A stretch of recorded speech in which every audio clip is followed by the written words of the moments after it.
నమస్తే SR7 TV news కి స్వాగతం. ఆత్మీయ భరోసా ఇందిరమ్మ ఇండ్ల పథకం గురించి క్షేత్రస్థాయిలో విచారణ జరపడానికి రుద్రోల్ మండలంలోని సులేమాన్ నగర్ గ్రామంలో బుధవారం ఏర్పాటు చేసిన ప్రజాపాలన గ్రామ సభ రసాభాసగా మారింది. ప్రజాపాలన గ్రామ సభలో రేషన్ కార్డు లబ్ధిదారుల పేర్లు జాబితాలో రాకపోవడంతో అధికారులపై గ్రామ ప్రజలు తీవ్ర ఆగ్రహాన్ని వ్యక్తం చేశారు.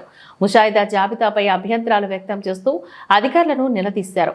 గత కొన్ని సంవత్సరాలుగా ఆన్లైన్లోనూ ప్రజాపాలనలోనూ దరఖాస్తు చేసుకున్న దరఖాస్తుదారుల పేరు జాబితాలోని లేకపోవడంతో గ్రామస్తులు ఆందోళన పట్టారు.